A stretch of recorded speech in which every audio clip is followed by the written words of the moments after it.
نحمدہ نصلی علی رسولہ الکریم بسم اللہ الرحمن الرحیم۔ سامعین و ناظرین السلام علیکم۔ پروگرام قرآن اور سائنس کے ساتھ آپ کا میزبان ممتاز خان آپ سے مخاطب ہے۔ اس پروگرام میں ہم کائنات کی تخلیق کے مختلف پہلوؤں پہ غور و فکر کرتے ہیں۔ آج کے پروگرام کا موضوع ہے مقام آدم۔ اس کائنات میں انسان کی کیا حیثیت ہے؟ اس سلسلے میں ہم بات کریں گے انسان کی حیثیت، انسان کا مقصد، انسان کو جو اختیارات ملے، ہدایت، ذمہ داری، رسپانسبلٹی اور آخر میں احتساب۔ جس طرح ایک آدمی دفتر میں جاتا ہے تو اس کو اختیارات، ذرائع، ذمہ داری، آبجیکٹو دیے جاتے ہیں، انسان کو بھی اسی طرح اللہ تبارک و تعالیٰ نے اس دنیا میں بھیجا تو ذرائع دیے، رسپانسبلٹی دی اور آخر میں احتساب رکھا۔ سورہ الاعراف میں اللہ تعالیٰ کا ارشاد ہے کہ الا لہ الخلق والامر، اللہ کے لیے خلق اور امر ہے۔ خلق یہ دنیا، امر قوانین کی دنیا، حکم کی دنیا، اور ایک تیسری دنیا کا بھی ذکر آتا ہے عالم الآخرہ، جس میں انسان اس زندگی کے بعد جائے گا۔ تو اس زندگی میں سارے امور اللہ کے قوانین کے تحت سر انجام پاتے ہیں۔ ہم دیکھتے ہیں کہ سورہ تغابن آیت 3 میں اللہ تعالیٰ نے فرمایا خلق السماوات والارض بالحق وصورکم، اللہ تعالیٰ نے تخلیق کی زمین و آسمان اور تمہاری صورت بنائی، وَأَحْسَنَ صَوَرَكُمْ، اور کتنی خوبصورت صورت بنائی۔ تو اس سے یہ معلوم ہوتا ہے کہ کائنات کی تخلیق کا فائنل پروڈکٹ انسان ہے۔ انسان کائنات کا دماغ ہے۔ بقول سائنس اس کائنات نے 14.25 ارب سال میں اپنا ایک انٹیلیجنٹ آبزرور بنا لیا اور خود کو اس سے دیکھ رہی ہے۔ تو انسان اس کائنات کا دماغ ہے، اور اللہ تعالیٰ نے فرمایا کہ اس نے زمین و آسمان تخلیق کیے اور تمہاری صورت بنائی۔ ایک اور جگہ ارشاد ہے سورہ الاسراء کی آیت 70 میں کہ وَلَقَدْ كَرَّمْنَا بَنِي آدم، بنی آدم کی جیسے سارے انسان واجب تکریم ہیں۔ ایک اور جگہ فرمایا وَفَضَّلْنَاهُمْ عَلَىٰ كَثِيرٍ مِّمَّنْ خَلَقَ تَفْضِيلًا، اللہ تعالیٰ نے افضل بنایا اپنے اس بہت سی مخلوقات میں جو اس نے افضل بنائی، اس نے اکثر میں انسان کو افضل بنایا، یعنی افضل مخلوق تخلیق کیا۔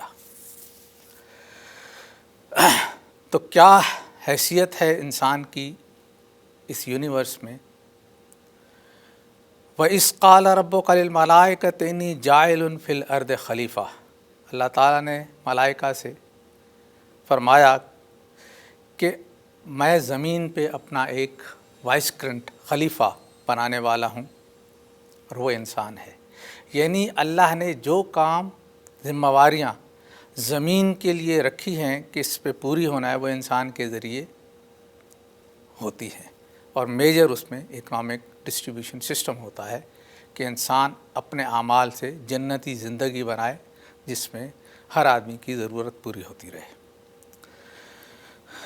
آیت نمبر 31 سورہ بقرہ میں اللہ تبارک و تعالیٰ کا ارشاد ہے کہ وَعَلَّمَ آدَمَ الْأَسْمَاءَ كُلَّهَا، اللہ تعالیٰ نے آدم کو، انسان کو ہر چیز کے نام سکھائے۔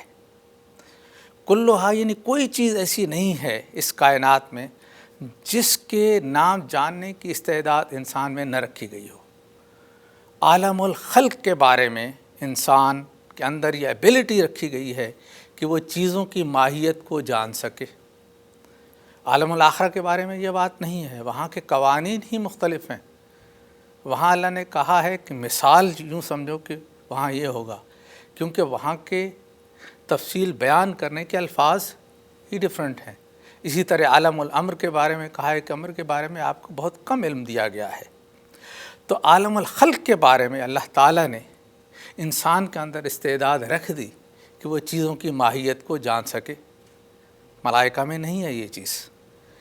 اس کے بعد آیت نمبر 33 میں اللہ تعالیٰ فرماتے ہیں قال یا آدم انبئہم، اے آدم انبئہم باسمائہم، چیزوں کے نام آپ سنائیں، بتائیں۔ تو انسان کیا کرتا ہے؟ مختلف تعلیمی اداروں میں، انسٹیٹیوشن میں، ٹریننگ سینٹرز میں جا کے وہ جو ایبیلٹی اس کے اندر ہوتی ہے اس کو اجاگر کرتا ہے، اس کو بڑھاتا ہے۔ فلما انباءہم باسمائہم، اور جب آدم نے وہ سنا دیے نام بتا دیے، تو یعنی کہ آدم نے، انسان نے وہ اپنی ایبیلٹی جو اس کو اللہ تعالیٰ نے دی تھی چیزوں کی ماہیت کو جاننے کی، اس کو استعمال کر کے اس زمین سے ایلیمنٹس نکالے، عناصر نکالے، لوہا، کیلشیم، ایلومینیم، مختلف قسم کے، ان کو ایک ترتیب دی اور اس کا نام جہاز رکھا۔ دوسری ترتیب دی، اس کا نام کار رکھا۔ تیسری ترتیب دی، لفٹ، ٹی وی، ریڈیو، جی پی ایس، فون۔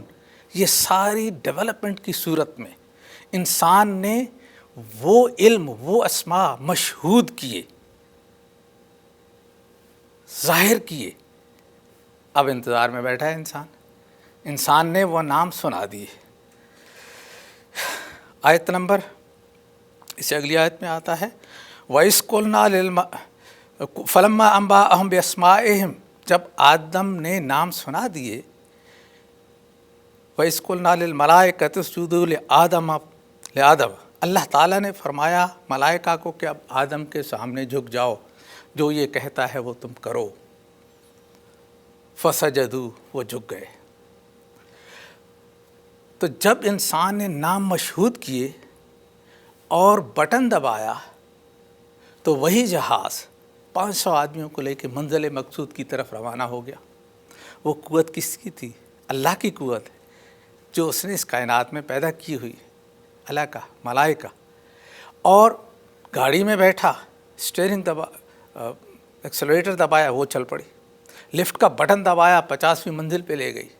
اسی طرح ساری چیزیں جو اس نے ایجاد کی ہیں، اس کو آرڈر دیا کہ اب تم کام کرو، تو اللہ کی قوتوں نے انسان کے کہنے کے مطابق وہ کام کیا جو انسان نے چاہا۔ یہ ہے آدم کو ملائکہ کا سجدہ۔ ابلیس نے نہیں کیا، الا ابلیس، یعنی انسان کے اندر ایک وہ سورس، ایک وہ قوت بھی رکھتی گئی کہ جو اس کے اختیار کو الٹرنیٹ سورس دے۔ اگر یہ نہیں ہو تو آپ سمجھیں انسان کی ایک فطرت ہے، اسی کے اندر کام کر سکتا ہے۔ انسان اور جانور میں پھر کوئی فرق رہتا نہیں ہے، وہ بھی فطرت کے اندر کام کرتا ہے، اس سے باہر نہیں جاتا۔ انسان کے اندر کوئی اور چوائس، الٹرنیٹ چوائس ہوتا ہی نہ تو اس کا احتساب بھی نہیں ہوتا۔ تو شیطان بھی رکھا گیا اور اس لیے تخلیق کیا گیا کہ وہ انسان کے خود مختاری کو الٹرنیٹ چوائس دے۔ آبجیکٹیو آف مین کائنڈ، انسان کا مقصد کیا ہے؟ اللہ تعالیٰ نے مسجود ملائک اسے بنایا، اس کا مقصد کیا ہے؟ وما خلقت الجن والانس الا لیعبدون، جن نے انس کو پیدا نہیں کیا سوائے اس مقصد کی کہ وہ محکومیت اختیار کرے اللہ کی ہدایت کی۔ یعبدون کے اندر چوائس ہے کہ کر سکتا ہے اور نہ کرے۔ اگر کرے اچھا معاشرہ بنتا ہے، اور اگر نہیں کرے تو فساد فی الارض ہوتا ہے۔ تو اللہ نے یہ استعداد رکھ دی اور یعبدون کے اندر، اور یہ انسان کا مقصد اللہ کی محکومیت اختیار کرنا ہے، جس کے نتیجے میں جنتی معاشرہ بنتا ہے، گڈ لیونگ۔ ایک اور جگہ فرمایا کل نفس ذائقۃ الموت، ہر انسان کو موت کا مزہ چکھنا ہے۔ وَنَبْلُوَكُمْ بِالشَّرِّ وَالْخَيْرِ فِتْنَةً، ٹرائل دیا شر اور خیر کا سامنے رکھ کے، تاکہ وَنَبْلُو، انسان آزمائش میں ڈال کے اپنی اچھائیاں ہیں اس کے اندر تو اس کو بھی اجاگر کرے، سامنے لے آئے، اور اگر وہ اچھا نہیں ہے تب بھی تو شر کے راستے پہ چل پڑتا ہے۔ تو آزمائش کے لیے اللہ تعالیٰ نے شر اور خیر سے اس کو چوائس دیے اور گزارا، تاکہ یہ ڈیزرو کرے یہ دنیا راہ منزل ہے، منزل نہیں ہے۔ سورہ الملک آیت نمبر 2 میں اللہ تعالیٰ کا فرمان ہے الذی خلق الموت والحیات لیبلوکم، اللہ تعالیٰ نے موت اور حیات کو پیدا فرمایا آزمائش کے لیے، ایکم احسن عملا، کہ آپ تم میں سے کون سا اچھا عمل کرتا ہے۔ یعنی آزمائش جو ہوتی ہے وہ انسان کی ہوتی ہے، خود کرتا ہے کہ اور اس سے جو چیز اس کے اندر ہے وہ سامنے آ جائے۔ اگر اس کے اندر اچھائی ہے تو اچھائی سامنے آ جائے، اگر اچھائی نہیں ہے تب بھی اس کا پتہ چل جائے۔ تو یہ آزمائش ہوتی ہے، اور اللہ تعالیٰ نے اس دنیا کو آزمائش کی دنیا بنایا ہے۔ ارتقاء میں انسان نے خود کو ثابت کر رہا ہے کہ وہ ڈیزرو کرتا ہے اگلے جہان میں جنت، یا اگلے جہان میں جنت کو ڈیزرو نہیں کرتا۔ سامعین یاد رکھیے، اللہ تبارک کا علم بڑا وسیع ہے، اور یہ کہنا کہ اللہ ٹیسٹ کرتا ہے یہ جاننے کے لیے، یہ صحیح نہیں ہے۔ اللہ کو تو پتہ ہے پہلے سے ہی۔ اللہ تعالیٰ انسان کو موقع دیتا ہے، انسان کو کہ وہ خود کو اچھا ثابت کرے، اور اگر اس کے اندر اچھائی ہے تو اس کو سامنے لے آئے۔ تو یہ ہے اس دنیا میں انسان کا مقصد۔ اللہ تعالیٰ نے انسان کو خود مختاری دی ہے، اور اس میں سورہ 18 آیت 29 میں ارشاد ہے وَقُلِ الْحَقَّ مِن رَبِّكُمْ فَمَنْ شَاءَ فَلْيُؤْمِنْ وَمَنْ شَاءَ فَلْيَكْفُرْ۔ اللہ کی طرف سے حق آ گیا ہے، جو چاہے مومن بنے، بلیو کرے، اور جو چاہے کفر اختیار کرے۔ اِنَّ ہَدَيْنَا 76/3 میں اِنَّ ہَدَيْنَا السَّبِيلَ اِمَّا شَاكِرًا وَإِمَّا كَفُورًا، ہدایت کی راہ واضح کر دی گئی ہے، اب کوئی اس پہ چلے یا کفر اختیار کرے۔ سورہ المدثر میں ہے لمن شاء منکم ان یتقدم او یتأخر، چاہے تو کوئی آگے بڑھ جائے چاہے پیچھے رہ جائے۔ تو اللہ نے انسان کو فری ول دیا ہے، فریڈم ٹو چوز دیا ہے، خود اختیاری دیا ہے، صرف فیصلے کی حد تک۔ اس کے بعد ہاتھ ہلانا بھی انسان کا جو ہے وہ قوانین قدرت سے ہوتا ہے، انسان کے بس میں نہیں ہوتا۔ تو انسان کا اللہ نے حق خود اختیاری دیا ہے، اور ساتھ میں پھر ہدایت بھی دے دی ہے، قرآن کی فارم میں قدر دی ہیں، انا انزلناہ فی لیلۃ القدر۔ اس دور میں جب کچھ سجھائی نہیں دیتا تھا، اللہ تعالیٰ نے قدر اتاری، وما ادراک ما لیلۃ القدر، آپ کو اس لیل کی کیا اہمیت ہے جب آپ کو قدر ملے۔ یہ تو لیلۃ القدر خیر من الف شہر، یہ دور، یہ اندھیری رات، یہ اندھیرا عرصہ اس ہزاروں ادوار سے بہتر ہے جب انسان کے پاس قدر نہیں تھے۔ اور 3 چیزیں میں اس میں بتاؤں گا، باقی ہیں تو بہت تفصیل سے جایا جا سکتا ہے، لیکن 3 چیزیں آپ نوٹ کر لیجئے گا۔ بسم اللہ الرحمن الرحیم وتمت کلمۃ ربک صدقا وعدلا، اس کو کمپلیٹ کیا صدق اور عدل کے ساتھ، مکمل کیا اللہ نے اپنے کلمات، لا مبدل لکلمات، اب ان کو کوئی تبدیلی ان میں نہیں ہوگی۔ تو یاد رکھیے گا قرآن پاک کی صورت میں کمپلیٹ کلمات اللہ کے آپ کو مل گئے۔ پھر ایک جگہ فرمائے نحن نزلنا الذکر وانا لہ لحافظون، اللہ تعالیٰ نے یہ ذکر اتارا اور اس کی حفاظت کا ذمہ بھی اللہ کے سپرد ہے۔ تو یہ نہیں کہ قرآن پاک کو کوئی تبدیل نہیں کر سکتا، کوئی منسوخ نہیں کر سکتا۔ ذالک الکتاب لا ریب، اس میں کوئی شک و شبہ نہیں ہے۔ ایک جگہ فرمایا کہ اس میں کوئی انکنسسٹنسی یعنی کنٹراڈکشن یا تضاد نہیں ہے، اور اس کو بیان کرنا اللہ کے ذمہ ہے۔ تو اللہ تعالیٰ نے مکمل ہدایت بھی دے دی، اختیار بھی دے دیا، اور مقصد بھی بتا دیا۔ اب آتا ہے رسپانسبلٹی، کہ انسان کی اس دنیا میں آنے کی رسپانسبلٹی کیا ہے، کیا اس کو کرنا ہے اپنی زندگی کو جنت بنانے کے لیے اور آسانیوں کے لیے۔ سورہ جاسیہ کی آیت نمبر 13 ہے وَسَخَّرَ لَكُم مَّا فِي السَّمَاوَاتِ وَمَا فِي الْأَرْضِ جَمِيعًا مِّنْهُ، اللہ تعالیٰ نے تابع تسخیر کر دی، جو کچھ آسمانوں میں ہے اور جو کچھ زمین کے اندر ہے، تمام کا تمام اپنی طرف سے آدم کے تابع تسخیر کر دیا گیا۔ کتنی بڑا اللہ تعالیٰ نے اس کو ایک نعمت سے نوازا۔ اس کے بعد فرمایا ان فی ذالک لآیات لقوم یتفکرون، اس کے اندر نشانیاں ہیں اللہ کی، کس کے لیے؟ ان لوگوں کے لیے جو غور و فکر کرتے ہیں۔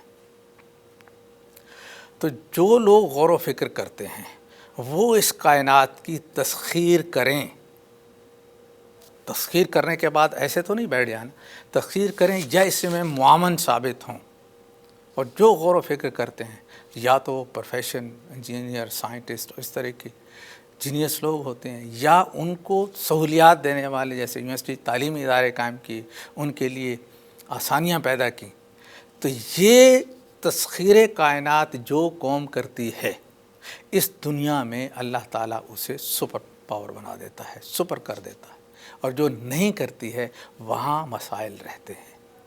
یہ اللہ تعالیٰ نے رسپانسبلٹی ڈالی ہے۔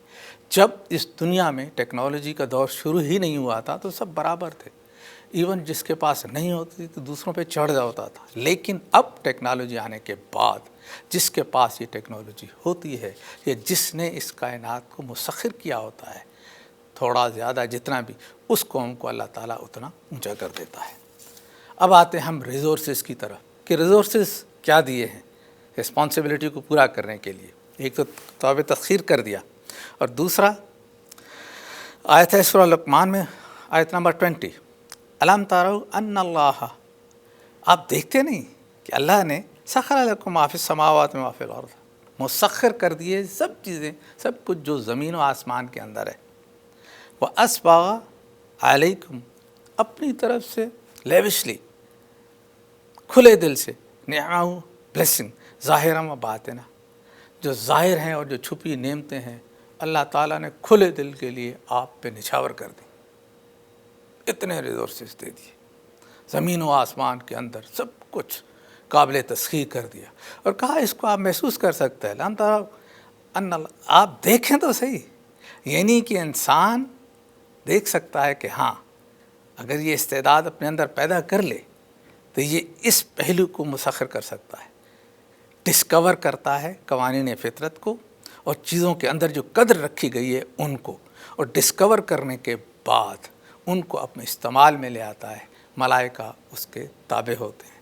تو یہ ہے ریسورسز کہ اللہ کے ملائکہ بھی اللہ کی پوری کائنات کے اندر جو چیزیں ہیں، جو قدر اللہ نے ہر چیز کے اندر ڈالی ہوئی ہے، اس کی خصوصیات وہ سب انسان کے تابع تسخیر کرتے ہیں، اور لیوشلی، اور ظاہری نعمت جو انسان کی آبزرویشن رینج کے اندر ہیں، جنہیں انسان دیکھ سکتا ہے، اور باطنہ، اور جو اس کو سامنے نظر نہیں بھی آتی ہیں، جیسے ریڈیشن سے لہریں ہیں، ریڈیو ہے، ٹی وی کی لہریں ہیں، اور مائکرو ویو ہے، بہت سی چیزیں ہیں جو نظر سامنے نہیں آتی، ایٹم سے نیچے کی دنیا ہے، چاند سے اوپر کی دنیا ہے، وہ بھی تابع تسخیر ہے، اور ہو نوز لاکھوں سال بعد انسان اس کہکشاں پہ قبضہ کر چکا ہو۔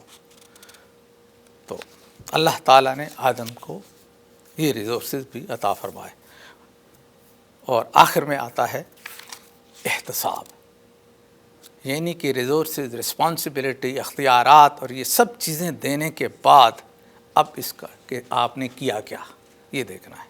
تو اس میں اللہ تعالیٰ کا فرمایا 45:22، وَخَلَقَ اللَّهُ السَّمَاوَاتِ وَالْأَرْضَ بِالْحَقِّ وَلِتُجْزَىٰ كُلُّ نَفْسٍ بِمَا كَسَبَتْ وَهُمْ لَا يُظْلَمُونَ، اللہ تعالیٰ نے ارض و سماوات پیدا کی، تخلیق کی حق کے ساتھ، تعمیری نتائج کے ساتھ، تاکہ آپ کو جزا دے جو کچھ آپ کماتے ہیں ان کے، وَهُمْ لَا يُظْلَمُونَ، اور کسی پہ ظلم نہ ہو۔ تو یعنی کہ یہ سلسلہ کائنات کا ایک مقصد یہ بھی ہے کہ انسان جو عمل کرے اس کو اس کا پورا پورا بدلہ مل جائے۔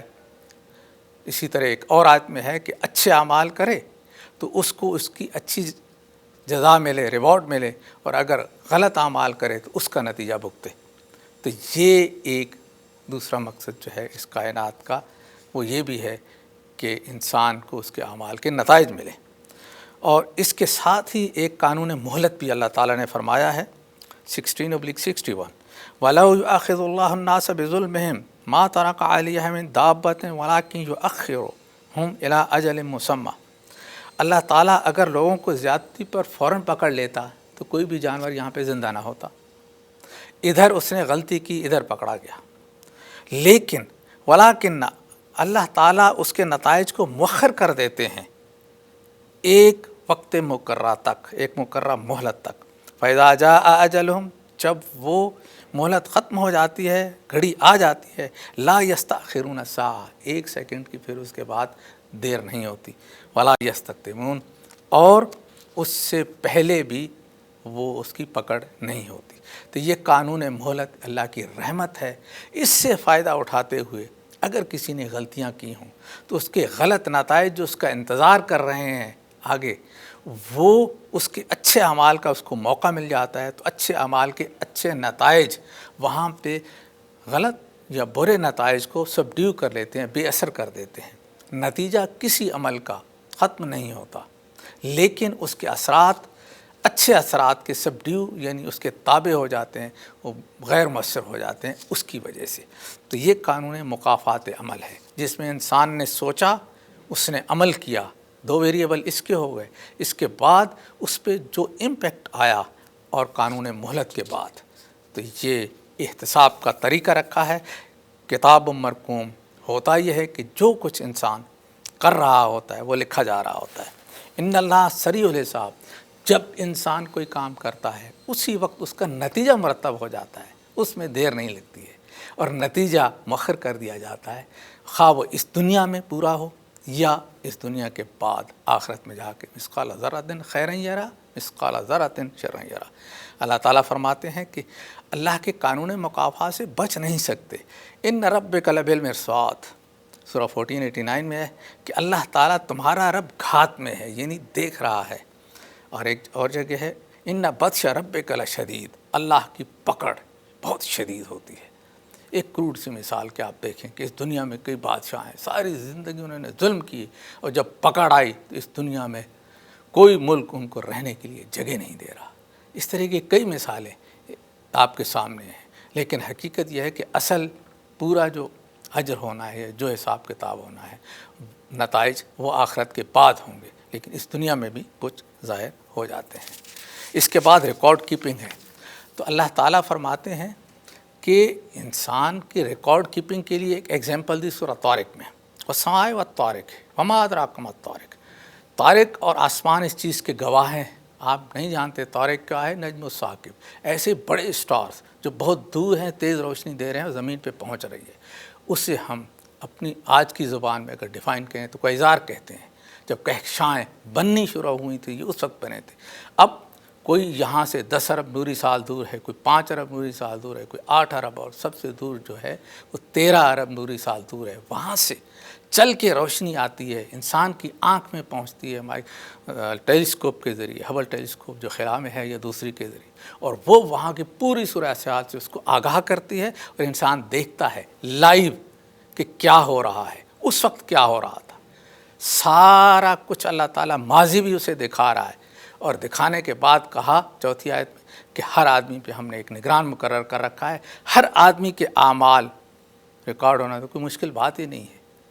جب پوری کائنات لائیو دکھا رہا ہے، جب سے بنی تب سے انسان لائیو دیکھ سکتا ہے اپنی ٹیلیسکوپ کے ذریعے، تو انسان کے اپنے اعمال تو بہت ہی معمولی سی بات ہے۔ تو اللہ تبارک و تعالیٰ کا ریکارڈ کیپنگ سسٹم بہت ہی زبردست ہے۔ تو آج مقام آدم پہ ہم نے بات کی، اور اس حوالے سے اگر آپ کے پاس کوئی سوالات ہوں تو آپ ای میل ایڈریس اسکرین پہ آ رہا ہوگا، اس پہ آپ بھیج سکتے ہیں۔ تو ہم نے انسان کی حیثیت، اس کا مقصد، اس کے رسپانسبلٹی، اس کے فرائض، اس کے ریسورسز، اور آخر میں احتساب پہ بات کی۔ تو آج کے پروگرام کا وقت اب ختم ہوا چاہتا ہے۔ آپ اپنے میزبان ممتاز خان کو اجازت دیجیے۔ اللہ حافظ۔